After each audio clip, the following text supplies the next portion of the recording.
Hi friends, Krista here. Thanks for stopping by Books and Jams and welcome back to yet another day of Vlogmas.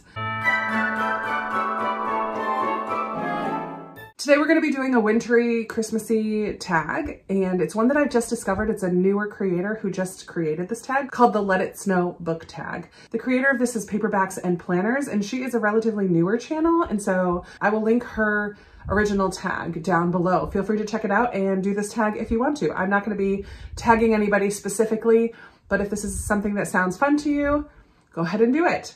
And when I was trying to choose my books, I tried to kind of go with my first instinct, and I didn't want to think about it too much because sometimes I can overthink tag questions and then it just stresses me out. So let's jump right in. The Let It Go book tag. Oh, the weather outside is frightful. So yes, this tag does take lines from the song, Let It Snow, Let It Snow, Let It Snow, and puts a question to them. So we're gonna jump right in with the weather outside is frightful. Book with a snowy setting. And immediately I thought of The Lion, the Witch, and the Wardrobe by C.S. Lewis. This is the first one according to publication order, I believe. I have reread this series many, many times. It is an old favorite, very filled with nostalgia for me. And this first one does have a lot of snowy scenes. In this one, we follow the Pevensey children who walk through a wardrobe and land in Narnia. In Narnia, they have to battle the White Witch. One of the boys gets kind of caught up with the White Witch, and she wants the land to stay in perpetual winter. So there are a lot of snowy scenes in this book. I love it very much. If you haven't yet read The Chronicles of Narnia, I would highly recommend it. It makes for great read-alouds, and there are some great audiobook adaptations of that as well. One that I just read very recently is The Christmas Sisters by Sarah Morgan. This also has a very snowy, wintry cover. This follows three sisters who are close, but each keeps secrets from each other. It takes place in Scotland, the Highlands of Scotland, in the middle of winter. So very snowy, lots of rock climbing scenes, and one of them works as a part of the rescue team if somebody gets trapped when they're hiking out in the mountains. So there are some snowy scenes in this one as well. But the fire is so delightful. Number 2, But the Fire is So Delightful, a book that warmed your heart. And when I was looking at this shelf here behind me, which is mostly read, well, it is all books that I've read. I have books that I've read other places in the house, but this shelf is all books that I've read. So I just kind of looked at there. I'm like, which one makes me kind of feel, oh, that was a really good book. And so I'm picking one that I don't think I've talked about too much before. It's The Secret Book and Scone Society by Hilary Adams. Now this is a mystery and there is a death in here, but I believe what I'm remembering of this book, it's kind of this hodgepodge of characters who feel very lonely until they kind of get connected and help solve this mystery. This is a series I would really like to continue. It's kind of a cozy, I would say it's a cozy mystery, but not, I mean, clearly it's not one with a punny title or anything like that. It's not cheesy in any way. It's just sweet. And I thought the characters were very lovely in this one. And I actually just found books 2 and 3 from a thrift store recently. So I'm excited to be able to continue with that series. Since There's No Place to Go. Number 3 is Since There's No Place to Go, a place that you wish that you could visit, whether real or fictional. And so immediately I thought of real places because I always answer Prince Edward Island, Anne of Green Gables, and most of Ella Montgomery's books take place on Prince Edward Island. That is kind of top of my bucket list, places that I would love to go. I would love to sit in the dunes and read a book. I would love to walk through the woods and see the blossoms in spring. Like there's just so many descriptions of beauty in Anne of Green Gables in the whole series, all taking place on Prince Edward Island. And I just would love that. But I already talked about Scotland, and I have another Scottish book, The Bookshop on the Corner by Jenny Colgan. I have been to Scotland, but it's been a really, really long time. And that's a place that I would love to return to. It just feels cozy and beautiful. I just would love to go back there someday. I should drink my cup this way because it's so pretty. So you can see it. Did I say drink my cup? Drink from my cup. Okay, Oh, it doesn't show signs of stopping. Number 4. It doesn't show signs of stopping.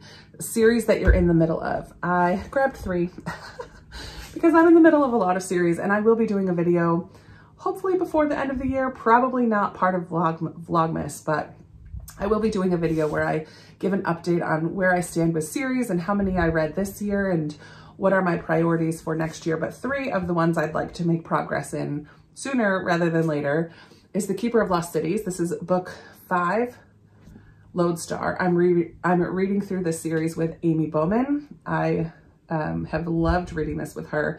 We've been doing one a month, except we took November and December off because busy schedules. So we will dive back into this one in January. The little girl that I used to watch, I introduced her to this series, and she cannot believe that I have not continued with The Land of Stories. So this is book 3, A Grim Warning by Chris Colfer. This one has some fairy tale retelling elements in it. It's very, very fun.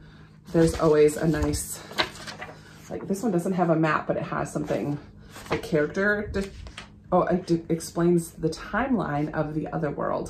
So that's kind of fun. But yeah, she loves this series and wants me to continue, and I really would love to continue it as well. And then a mystery series that I'm making my way through is Louise Penny's 3 Pines or Chief Inspector Gamache books. This one is The Nature of the Beast, and I believe this is book 10. So I'm really making good progress. I think there are, I want to say 17 out currently, or did 18 come out this year? I forget, but I'm making my way through that series as well and loving it. The last couple were just my favorite. I loved them so much.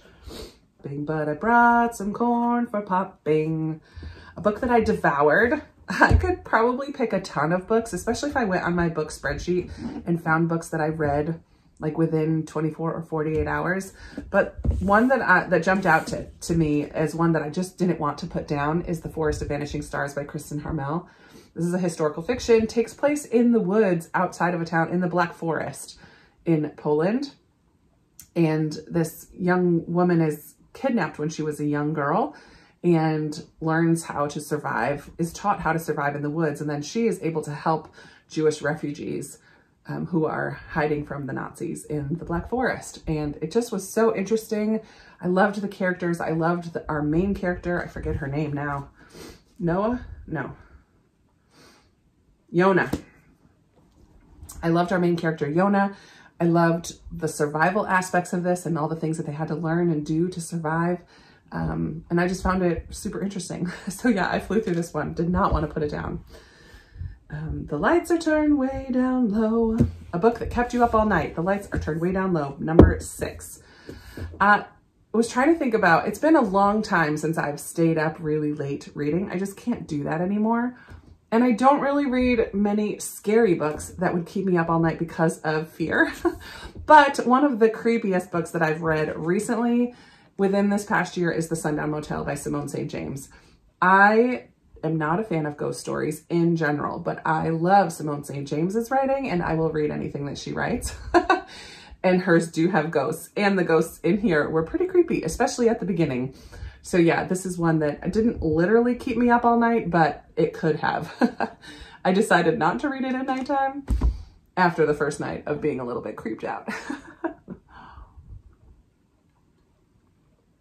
Let it snow, let it snow, let it snow. Number 7, winter recommendations. I have 3 books here to talk about. I did not actually do a winter recommendations video this year.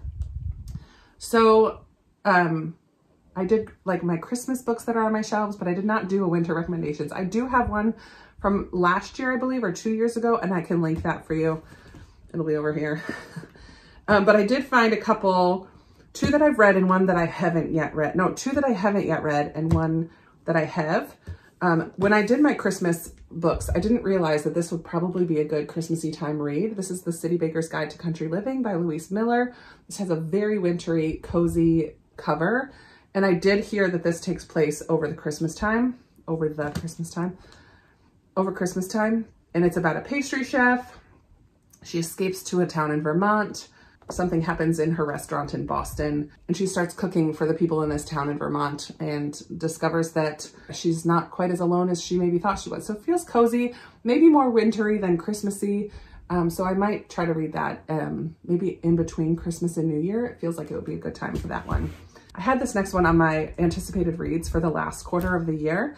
I haven't yet gotten to it, but I have it checked out from the library and I'm very eager to read it, especially because I've seen a lot of people reading this recently and them saying how much they've loved it and that it's just perfect for this time of year. And that's Once Upon a Wardrobe by Patty Callahan. I've already talked about how I love The Lion, the Witch, and the Wardrobe. And this takes a look at almost like a behind the scenes a little bit. It's a fictionalized story of like where Narnia came from, right? So Mags Devonshire is brilliant with numbers and equations on a scholarship at Oxford, dreams of solving the greatest mysteries of physics. She prefers facts, except for one, the younger brother she loves with all her heart doesn't have long to live.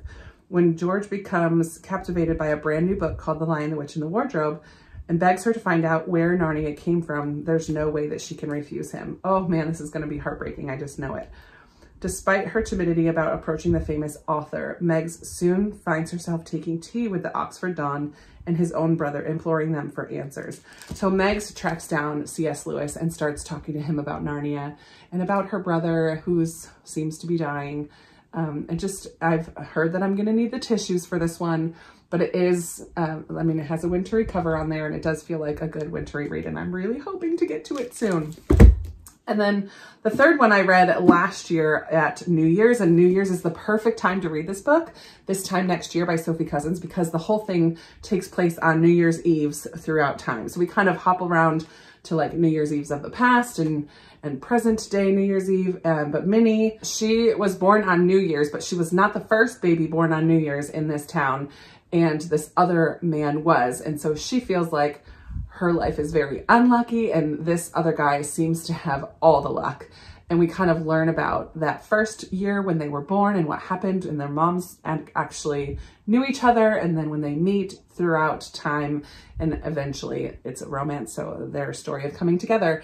But it all takes place surrounding New Year's Eve and New Year's Day. This was a really cute New Year's read, so if you're looking for something to bring in the new year, maybe this would be a good choice for you. So that is it for the Let It Snow book tag. Thank you so much for Paperbacks and Planners for creating this tag. I will link her down below again, like I said. And my favorite question, or one that I would love to hear an answer from you guys, is a book that warmed your heart, because that's my kind of read. I love cozy, heartwarming tales. So I'd love to hear your answer to what book warmed your heart this year down in the comments below, or anything else. You guys know I love talking to you down there. But that's going to be it for today. I look forward to talking with you in another video tomorrow. Bye.